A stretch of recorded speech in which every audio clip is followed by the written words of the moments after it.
Hello friends, welcome back to our YouTube channel Ayurveda hacker.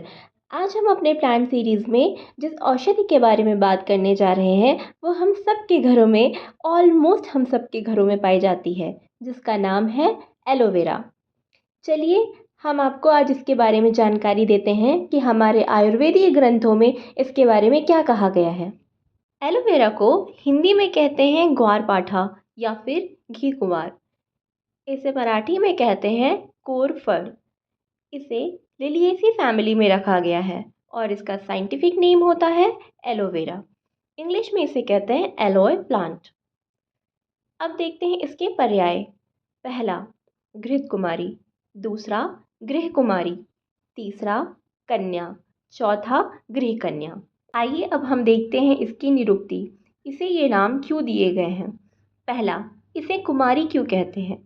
यह शीतलता के कारण थोड़े से जल में भी जीवित रह सकती है, इस वजह से इसे कुमारी कहते हैं। और आप देखेंगे कि जहाँ पे ये उत्पन्न होती है, जहाँ पे ये उगी हुई होती है, वहाँ पे अन्य कोई प्लांट्स नहीं उगे होते हैं। दूसरा घृत कुमारी, इसके पत्र में से एक जेल जैसा सब्सटेंस निकलता है, वो देखने में घी जैसा लगता है, इसलिए हम इसे घृत कुमारी कहते हैं। अपने पत्र में से घृत सदृश रस का स्राव करती है, इस प्रकार से घृत युक्त वाली यह कुमारिका है। तीसरा गृह कन्या, मधुरता आदि गुणों से युक्त होने के कारण गृह कन्या के समान है। गृह कन्या मतलब घर की कन्या, और घर की कन्या हम सभी को प्यारी होती है। चौथा कन्या, यह रसायन आदि गुणों के कारण प्रकाशित होती है। पांचवा सहा, सुगंध अथवा ताप आदि को सहज करती है, इसलिए इसे सहा कहते हैं। अब हम देखते हैं इसका वानस्पतिक वर्णन। जो एलोवेरा का प्लांट है वो पेरिनियल हर्ब है, यानी बहुवर्षायु गुल्म है। इसका पत्र और कांड यानी जो इसके लीव्स और स्टेम है वह सघन रूप में 30 से 40 सेंटीमीटर लंबे, 7 से 10 सेंटीमीटर चौड़े, भालाकार, तीक्ष्ण अग्र।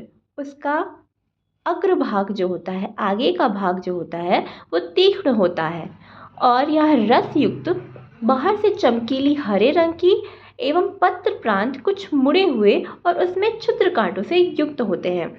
हम सभी ने एलोवेरा देखा है और हम सबको पता है कि इसकी जो पत्तियां होती हैं वो ग्रीन कलर की होती हैं। उसके अंदर जल जैसा सब्सटेंस भरा हुआ रहता है, जिसे हम लोग उसकी मज्जा कहते हैं आयुर्वेद टर्म में। और इसकी पत्ती में छोटे छोटे कांटे लगे हुए होते हैं, इसलिए मुझे नहीं लगता कि किसी को भी एलोवेरा पहचानने में कोई दिक्कत होगी।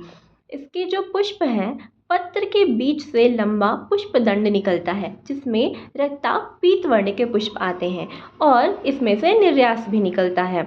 जो पत्र को काटने से एक पीले रंग का चिपचिपा सा रस निकलता है, वही इसका निर्यास होता है।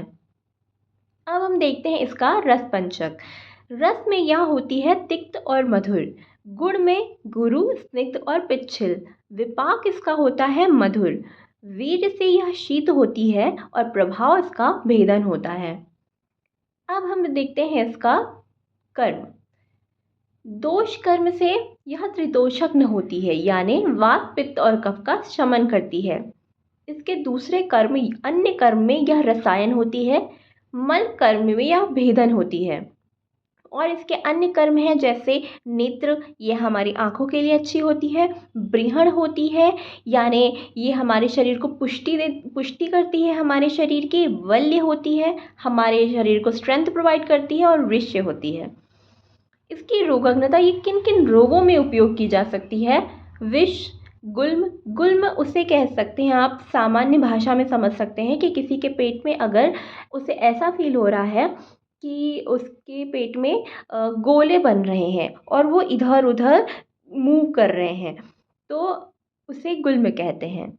प्लीहा और यकृत विद्रधि में, यानी जो स्प्लीन और लीवर में जो विद्रधि हो रही है उसमें, ग्रंथि, ट्यूमर में, अग्निदग्ध, अगर कोई आग से जल गया है वहाँ पे, रक्त विकार, ब्लड रिलेटेड प्रॉब्लम्स में, त्वक विकार, स्किन रिलेटेड प्रॉब्लम्स में हम इसे यूज़ करते हैं। अब देखते हैं हम इसका आमयिक प्रयोग, जिसका आप लोग बेसब्री से इंतज़ार कर रहे थे। चलिए देखते हैं। पहला, कुमारी स्वरस। स्वरस कैसे निकालते हैं? इसको कूट करके और फिर उसको निचोड़ लीजिए, तो जो रस निकलेगा, कपड़े में बांध करके निचोड़ लेंगे तो जो रस निकलेगा वही इसका स्वरस होता है। उसको हल्दी के साथ मिला करके आप लेप करेंगे।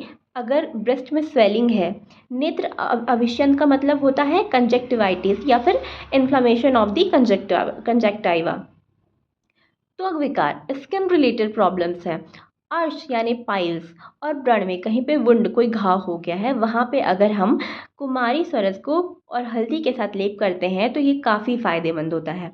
दूसरा, व्रण शोधन एवं रोपण होने से जीर्ण व्रण में उपयोगी है, यानी जो पुराना कोई घाव हो गया है वहाँ पे हम इसका उपयोग करेंगे तो ये बहुत फायदेमंद होगा।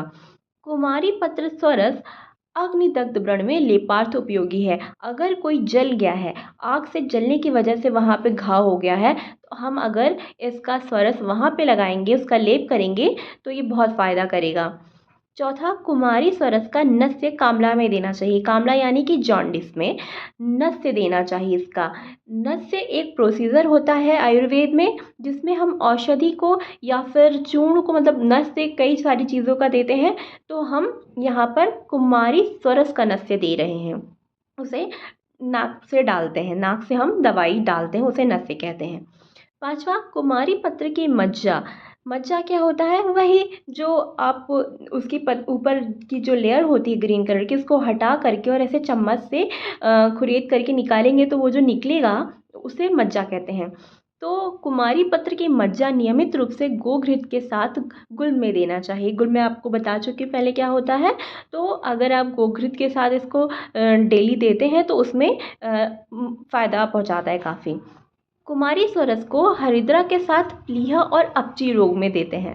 कुमारी पत्र को उबालकर उसकी मज्जा निकालकर गरम गरम ही व्रण पर बांधने से व्रण में लाभ होता है। अगर कहीं पे घाव हो गया है तो आपको उसको जो ये एलोवेरा है उसकी पत्ती को उबाल लेना है और उसकी मज्जा निकाल करके और गरम गरम ही जहाँ पे घाव है वहाँ पे बांध देना है। कुमारी स्वरस में जीरा को पीसकर लगाने से दाह और पाक नष्ट होता है। अगर वहाँ पे जलन हो रही है कहीं पर और वहाँ पे पाक हो गया है तो हम लोग उसका स्वरस जीरा मिला करके लगाते हैं। अब हम देखते हैं इसका प्रयोज्य अंग, क्या क्या हम इसका यूज़ कर सकते हैं। हम इसकी पत्र की मज्जा यूज़ करते हैं और इसका सार यूज़ करते हैं। अब हम देखते हैं विशिष्ट कल्प। कुमार्यासव, रजा प्रवर्तनी बटी, कुमारवटी और कुमारपाक, ये सब हैं, इनमें एलोवेरा मिला हुआ है। ये आपको ईज़िली मार्केट में अवेलेबल हो जाएंगे। इस तरह से हमारा ये एलोवेरा की हमने आपको जानकारी दे दी है।